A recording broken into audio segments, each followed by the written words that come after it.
Document à caractère promotionnel. Les turbo-varants et les leveraged short ont en commun de faire bénéficier les investisseurs d'un effet de levier. Cet effet de levier leur permet d'amplifier les variations d'un sous-jacent à la hausse comme à la baisse.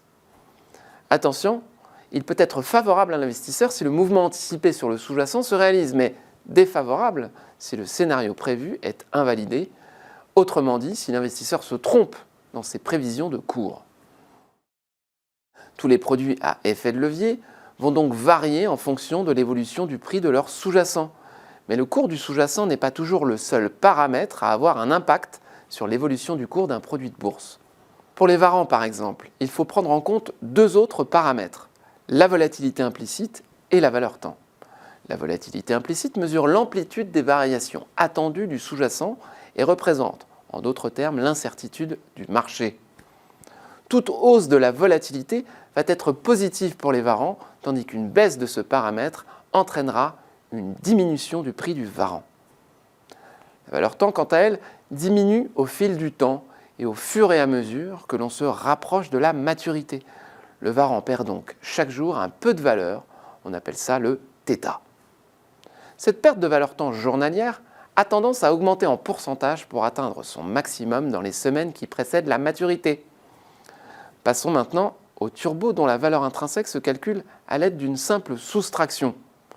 Cours du sous-jacent moins prix d'exercice pour les calls et prix d'exercice moins cours du sous-jacent pour les puts, le tout ajusté de la parité du produit.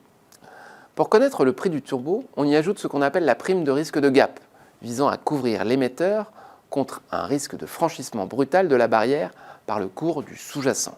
La valeur intrinsèque du turbo varie uniquement en fonction de l'évolution du sous-jacent, mais la prime de risque de gap, qui représente un faible pourcentage de la valeur du produit, peut varier en fonction de la volatilité du marché.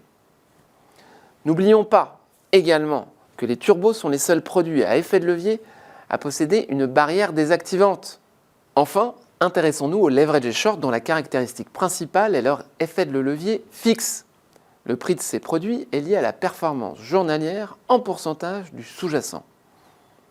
Chaque jour, le prix du produit va être déterminé en multipliant l'effet de levier par la performance du sous-jacent depuis son cours de référence de la veille. Attention, sur des périodes plus longues, sur plusieurs jours ou plusieurs semaines, l'effet de levier global sur la période peut être différent de l'effet de levier fixe quotidien.